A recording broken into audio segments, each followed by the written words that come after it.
de biologismo, também conhecido por determinismo genético, e vou referir as suas principais implicações. O biologismo é a crença de que os fatores biológicos, orgânicos, determinam características psíquicas e modos de comportamento das pessoas. Podemos facilmente compreender que se trata de um reducionismo, porquanto procura explicar o complexo, neste caso o psiquismo humano, através do mais simples, neste caso as características orgânicas e o fundo biológico do indivíduo.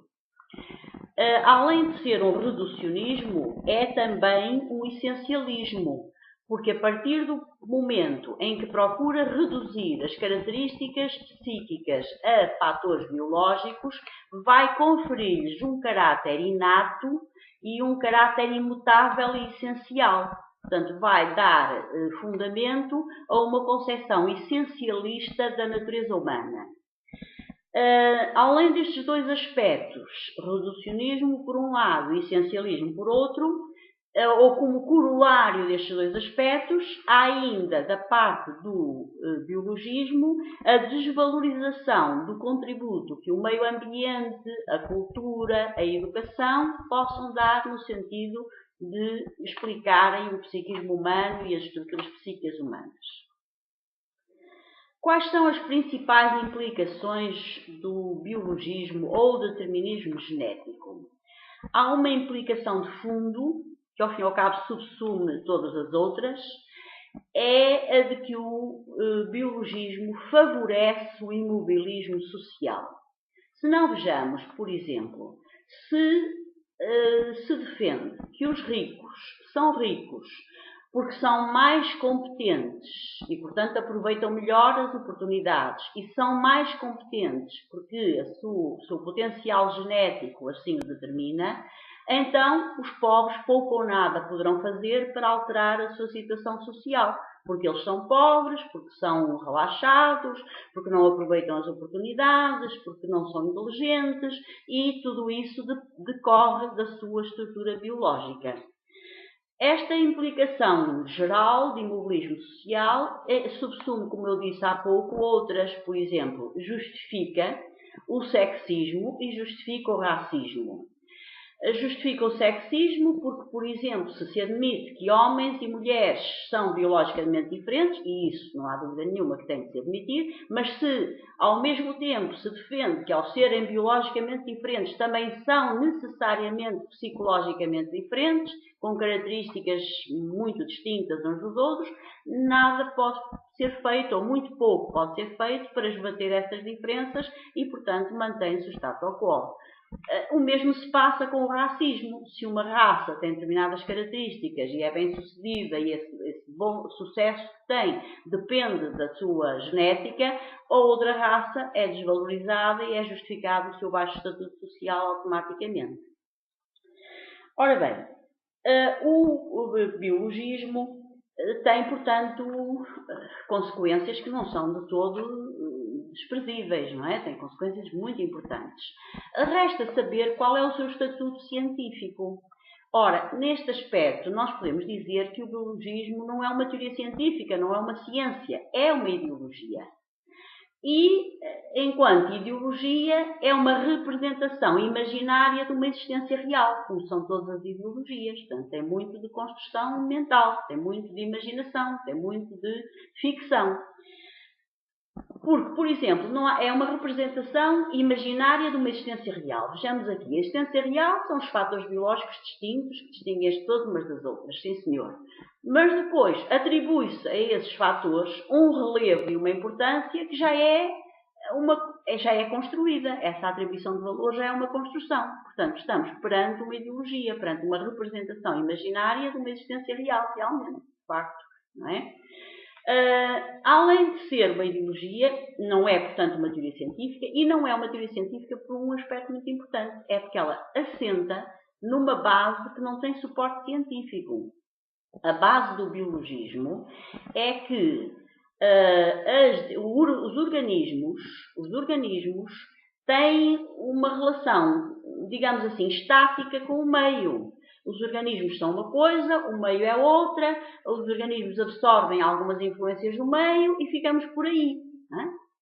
Ora, o que se passa é que, de facto, e o que se comprova, e os cientistas comprovam nas suas observações, nas suas análises constantemente, é que entre os organismos e o meio existe uma relação dialética. Quer dizer, os organismos constroem o meio, em certo sentido, e o meio constrói os organismos. Há reciprocidade, há influências permanentes, há permutas constantes entre organismo e meio. Não se pode considerar de um lado o organismo e do outro lado o meio. Porque, por um lado, o meio também é construído pelo organismo, sobretudo em relação aos organismos humanos, não é? Que o homem distinguiu-se da animalidade precisamente pela capacidade que teve de manipular o meio e de modificar o ambiente, de lhe conferir características que ele antes não tinha, e ao fazer isso ele próprio se humanizou. Portanto, há essa dialética. Ora, na medida em que o biologismo ignora completamente essa dialética, ele perde uma base forte de sustentação.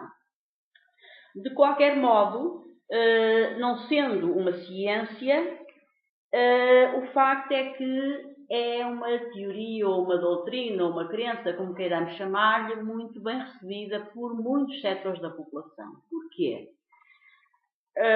E divulgada, sobretudo divulgada. Primeiro porque é uma hipótese muito simples, quer dizer, é uma teoria simples e é muito apelativo explicar sempre o complexo partindo do simples.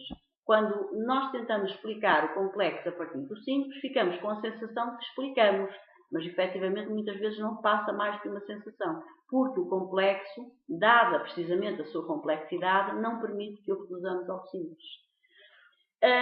Além deste aspecto de ser apelativa, ainda vai ao encontro das crenças muito caras do senso comum e muito caras a setores da população que delas beneficiam.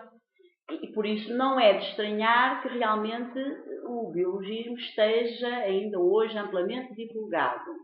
Conheceu uma fase no pós-Segunda Guerra Mundial em que era politicamente incorreto dar explicações deste tipo para os problemas sociais, porque precisamente o nazismo foi eiro e vezeiro em fazer uso do biologismo para cometer as maiores atrocidades. Em nome do biologismo se cometeram as enormes atrocidades, mas depois de passarem umas décadas, lançado um véu de esquecimento sobre esses acontecimentos atrozes, começou a ser reabilitado. E então, a partir dos anos 60, surge uma pertença ciência chamada Sociobiologia do Comportamento Humano, precisamente com as características básicas que eu acabei de referir, e essa teoria foi reciclada nos anos 90 por uma outra, a psicologia evolucionista, que ainda hoje conta com personalidades de renome que defendem as suas teses fundamentais. Por isso é importante nós percebermos quais são as características do biologismo, quais são as suas implicações, e lembramos que ele permite e cria e tem potencial para justificar as injustiças sociais, e isso deve-nos fazer refletir com muita atenção, e também perceber quais são as suas fragilidades a nível científico e entender o biologismo não como uma ciência, mas como uma ideologia, e como uma ideologia cujo objetivo é camuflar a verdadeira realidade e dar dela uma representação imaginária que favorece os setores instalados das populações.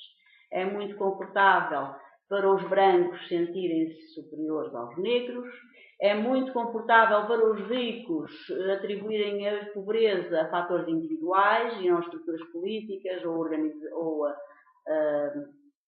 conjunturas sociais. É muito apelativo para os homens, na sua generalidade, mesmo para aqueles que não são dos mais favorecidos, considerarem-se superiores às mulheres.